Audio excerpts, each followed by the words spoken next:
70,000 పుస్తకాలు చదివినా కేసీఆర్ బుద్ధి లేక ఇవాళ మా కడుపులు కొట్టిండు. అందుకని ప్రజలు కూడా సరిపోయిన బుద్ధి చెప్పిండ్రు. ఇవాళ పార్టీల సర్పంచ్ కానించి ఎమ్మెల్యే క్యాండిడేట్ కానించి మన ఎమ్మెల్యే రంజిత్ రెడ్డి అనే చేవెళ్ళ టికెట్ డిక్లేర్ చేస్తాను. నేను మీటింగ్ పడితే నాకు టికెట్ పోనాడు. మల్లారెడ్డి అని 600 ఎకరాలకు రైతు బంధు తీసుకుంటాడు. ఏడ కనబడితే ఆడ భూములు కబ్జా చేస్తాడు. నా కొడుకు టికెటే వద్దు బాగుంటుంది. ముగ్గురు బీఆర్ఎస్ ఎంపీలు అయితే ఏకంగా పోయి బీజేపీలోకి పోయిండ్రు, టికెట్లు తెచ్చిండ్రు. ఇక్కడ నల్గొండతో సహా మా దగ్గర మోత్కూరు లాంటి చిన్న మున్సిపాలిటీ కూడా 30 చైర్మన్ కాంగ్రెస్ కు వచ్చిండ్రు. కార్యకర్తలు మండల్ లెవెల్ జిల్లా లెవెల్ లీడర్ కూడా మా దగ్గరకు వస్తున్నారు. బీజేపీ కొద్ది మంది పోయినా మా దగ్గరికి ఎక్కువ వస్తున్నారు. ఏకైక సెక్యులర్ పార్టీ ఇవాళ కామన్ సివిల్ కోడ్ తీసుకొచ్చి ఎన్నికల ముందు కుల మతాల ఘర్షణ పెట్టాలని చూసినా ఇలా ముస్లింస్ కుల మతాలకు అతీతంగా కాంగ్రెస్ చేస్తారు. కేంద్రంలో సంకీర్ణ ప్రభుత్వం ఇండియా కూటమి రాహుల్ గాంధీ గారి నాయకత్వంలో ప్రధానమంత్రి కాబోతున్నాడు. కేసీఆర్ అంటాడు భూమి ఆకాశం ఉన్నన్ని రోజులు బీఆర్ఎస్ ఉంటుందంట. కాళేశ్వరం ప్రాజెక్టు పిల్లలు కూలినప్పుడే ఆ పార్టీ పని అయిపోయింది. ఆయన నిన్న కరీంనగర్ కట్టెపట్టుకొని కూర్చొని భూమి ఆకాశం ఉన్నదో టీఆర్ఎస్ ఉంటుందంట. ఇప్పటికే రోజు 4 ఎంపీలు పోతుంటే ఎక్కడ ఉంటుంది పార్టీ? అంటే కేసీఆర్ ఎట్లా మాట్లాడుతున్నా అర్థమైతే లేదు. ఆయన సీఎం ఉన్నప్పుడు అంటే పచ్చని పొలాలు ఉండేనంట. ఆయన మాట్లాడిన మాటలు సొరంగం పూర్తి చేస్తే పచ్చ పొలాలు ఉంటుండే. పూర్తి చేసుకుని కూర్చుంటాను, ఎందుకు పూర్తి చేయలేదు? దాంతోపాటు కాంగ్రెస్ పార్టీ వచ్చింది, కరువు వచ్చింది అంటాడు. 7 జిల్లాలో 3 ఫీట్ల మంత్రి. నువ్వు జగన్మోహన్ రెడ్డి దగ్గర డబ్బులకు ఆశపడితేవో ప్రగతి భవన్ పోయి కాళ్ళ వేళ్లబడి స్వాగతం పలికి ఎన్నికలకు డబ్బులు తెచ్చుకొని రేపు పార్లమెంట్ ఎన్నికలు కూడా ఏం డబ్బులు ఇస్తారని జగన్మోహన్ చూసి మా నీళ్ళని అప్పచెప్పినాం. రోజా ఇంట్లో అన్న మాటలు తప్పు ఆ పరిస్థితి లేదా?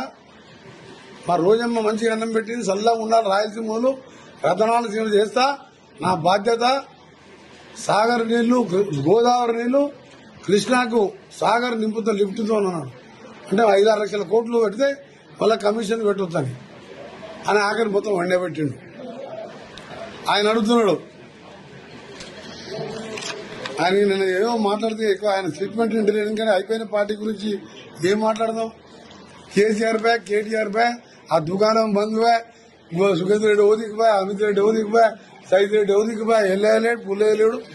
ఆ ఉట్టిభద్రాన్ని పెట్టుకుని ఏం మాట్లాడాలి కేసీఆర్ గురించి?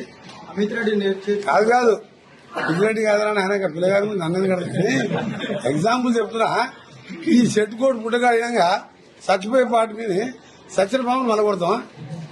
అది అయిపోయా. 3 సిట్టింగ్ ఎంపీలు పోయినరు. రంజిత్ రెడ్డి టికెట్ ఇస్తుంటే వద్దురా బాబు దండమేడి పోయిండు. మల్లారెడ్డి కొడుకు ఇన్ని రోజులు 1000 కోట్లు కబ్జాలు పెట్టిండు. ఒక్క బిల్డింగ్ కొనుక్కోవడానికి దెబ్బకి నా కొడుకు టికెట్ వస్తాను. మా కాంగ్రెస్ పార్టీ 10 ఏళ్ళు 30 తిప్పలు పెట్టిండు. మారినా కూడా అభివృద్ధి కోసం పోయిన 6 నెలల వాపసు వచ్చి మన తన్నినట్టు మన ఇవాళ ఒక్కొక్క 60-70 ఓడగొట్టింది. అందుకనే కేసీఆర్ ఒకటే చెప్తున్నా, ఇవాళ 92% మంది రైతులకే రైతు బంధు ఇష్టం. నీకు ఎప్పుడైనా ఉచితంగా బస్ ఎక్కియాలని ఐడియా వచ్చిందా? ఇవాళ 5 లక్షలు పెట్టి సంవత్సరానికి 4.5 లక్షల ఇల్లు కట్టబోతున్నాం 20,000 కోట్లతోని. నిన్న కేబినెట్ లో మాట్లాడుకున్నాం.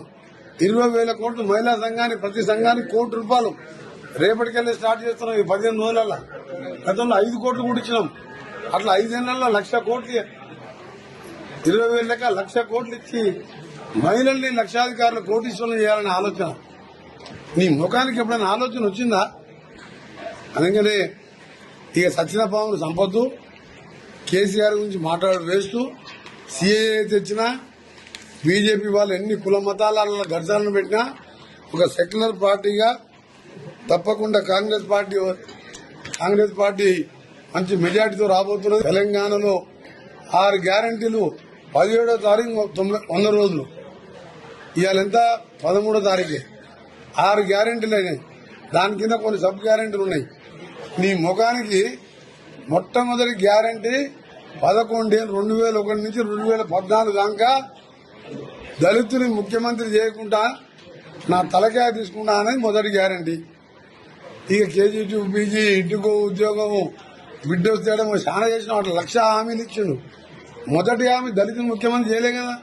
ఇవాళ మా దళితుని ఉప ముఖ్యమంత్రి చేసినాం. దళితుడు ఇవాళ శాసనసభ అధిపతి అయిండు. నేనైనా సరే ఆ స్పీకర్ని బతలాడితే తప్ప నాకు మైకి రాదు. అన్ని వర్గాలను కలుపుకునే పార్టీ. ఇవాళ మా దగ్గర 2 మహిళలు ఉన్నారు. మొదటిగా 5 ఏళ్లలో మహిళా మంత్రులు లేని రాష్ట్రం కాబట్టి ఇవాళ ఆ మహిళల ఇవాళ ఉసురు దాకే ఇవాళ కరువు వచ్చింది. రెండవసారి మొదటిసారి మహిళలు లేరు, మాలలు లేరు. మొన్న మాదిగలు లేని కేబినెట్, 55 లక్షల మంది జనాభా ఉన్న మాదిగలు లేని కేబినెట్. దాంతో ప్రజలందరూ గమనించే మొన్న బుద్ధి చెప్పిండు. ఈసారి మాత్రం ఒక 0 సీటు కంటే ఎక్కువ పార్లమెంట్ రాదు. ఆ పార్టీ గురించి మీరు క్వశ్చన్లు అడగొద్దు. నేను చెప్పా అసలు కేసీఆర్ జగదీష్ రెడ్డి అనేవాళ్ళు 0. ఇక ఏదైనా ఆ టీ న్యూస్ లో లడలడ వేసుకోవచ్చు తప్ప ఆ టీ న్యూస్ నమస్తే తెలంగాణ మేము చూసేది లేదు, మీరు చదివేది లేదు. కాబట్టి మీరేమైనా చెప్పేది ఉంటే మేము మంచి మాటలు చెప్పినాం. గ్యాస్ సిలిండర్ మీ అందరికి కూడా 500 ఇస్తారు, 700 అకౌంట్లు వస్తాయి.